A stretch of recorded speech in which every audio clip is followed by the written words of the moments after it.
2 years ago, I bought my first Soviet-era guitar effect, the Kazan, a mysterious and interesting wah pedal. Since then, I've discovered that the world of Soviet-era guitar effects is much more fascinating and complex than I ever imagined. In trying to determine exactly who made these offerings from Kazan, of which now I have all three, I had to first understand how the Soviet planned economy worked, and then how things ended up in the hands of the, quote, consumer, unquote. Soviet factories led two lives. The main purpose was to serve defense in the military-industrial complex, and the other was to occasionally make various things for consumers, such as radios, TVs, tape recorders, and everyday things such as flashlights. The same factory would be referred to by two different names with separate addresses, and so on. Sometimes they had code names, such as Alpha or Impulse. Each factory had its own trademark symbol, which in itself is kind of a fascinating topic. There were apparently hundreds of various factories all over the country, and finding the symbol for some of these factories that made these guitar effects was quite a challenge. Long story short, I discovered a very interesting association with these guitar effects from Kazan. For more on the world of Soviet guitar effects, see the links to my website in the description below. Identifying what factory was represented by the stylized tulip on the nameplates of these pedals was a real challenge. After 2 years of occasional searching for anything at all about this factory, I finally determined that it was the Kazan Computing Machines plant that manufactured these things. It was under the control of the Ministry of Radio Technology. It turns out that this plant produced a computer which at the time was one of, if not the fastest in existence.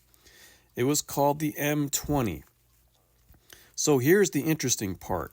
In 1960, the military basically took control of the plant, and field engineers from this plant calculated the flight path for Yuri Gagarin's historic achievement in 1961.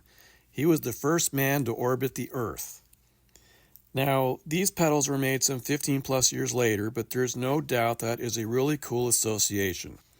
In the same nerdy way that I think it's cool that my Tektronix 453 oscilloscope made in 1969 is cool because it's the same year as the lunar landing.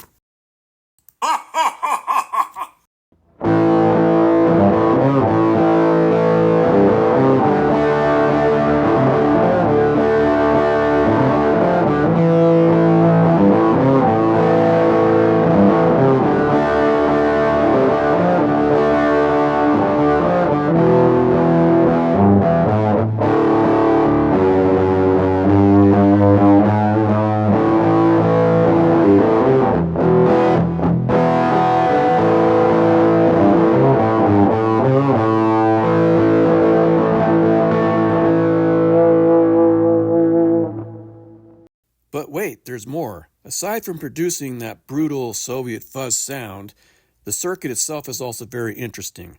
Soviet guitar effect designs are quite different from the ones we're all used to, like the fuzz face, for example. They lived in their own world, so there was no copying anything from the West, nor did they even copy each other's designs, like what is rampant today here in the USA. This article says, for all intents and purposes, it's a normal fuzz. Whoa, not so fast. No, it's not. Why? It's because of the circuit design. Yes, like a normal fuzz, it has germanium transistors, and basically it turns whatever you put into the circuit into square waves. But the tone control, now that's from another world. In this schematic, I've highlighted the tone control section. I'll spare you the technical details of how this works, but if you want to learn more about it, see the links in the description below. Basically, in practical terms, it functions like this. The net effect of this arrangement is that the tone control is varying the magnitude of the harmonics that pass through. The tone control is also interesting in that it has no center frequency. All frequencies get treated the same, although past about 4 kilohertz, the effect of the tone control starts to drop off a bit. Looking at the output waveforms on an oscilloscope, with the tone control at the darkest setting, it looks like a standard fuzz circuit, which is basically square waves. But with the tone control at the brightest setting, it's like a square wave on the positive half of the waveform and ice picks on the negative half. In that regard, it's not at all like a fuzz face or similar fuzz pedal. In essence, the taller these ice picks are, the more harmonic content there is present on the negative half of the waveform. The positive half remains unaffected by the tone control. So the top half is like a fixed low-pass filter and the bottom half is like a variable treble boost. Now this is indeed a pretty unique tone control scheme. And remember that essentially a square wave is all odd harmonic.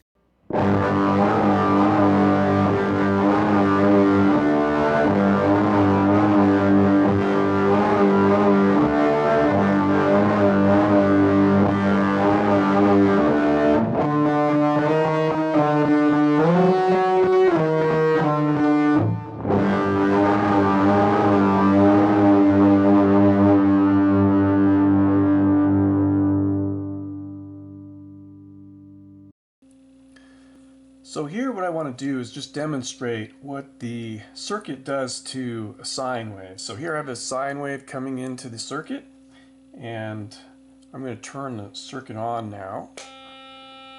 And you can see it is instantly turned my sine wave into basically nearly a square wave.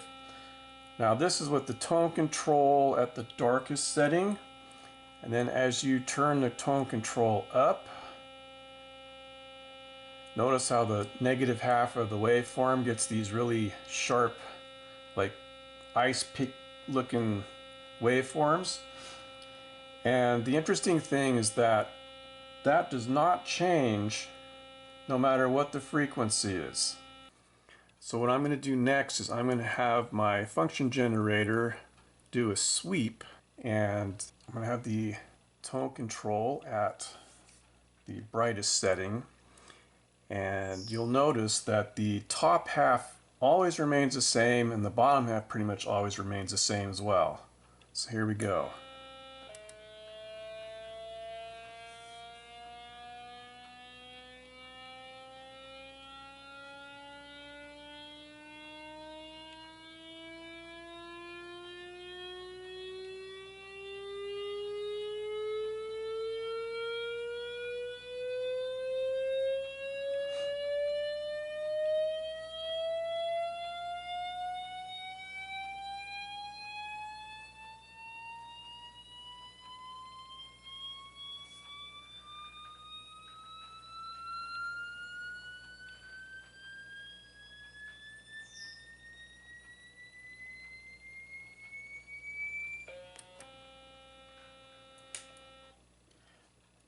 Now I find that to be most interesting. I've never seen a tone control that behaves like that. One other thing to note about the Kazan booster fuzz pedal is that there were apparently two versions of it. One used 3 transistors and the other 4 transistors.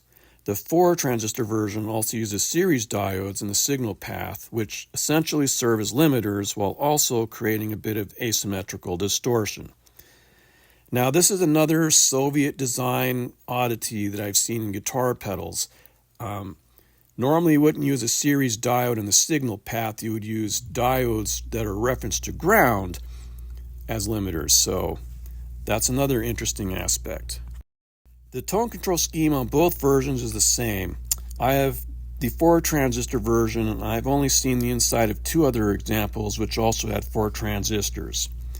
I breadboarded the 3 transistor version and found that the outputs of both were basically the same, but the 3 transistor version is more touch sensitive and it responds to your picking dynamics in a more amp-like manner. So when you roll off the volume pedal, it really cleans up, and you can't really do that with the 4 transistor version.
Now, I'm not really a fan of fuzz pedals, but I do like the sound of this crazy Jekyll and Hyde Soviet fuzz pedal.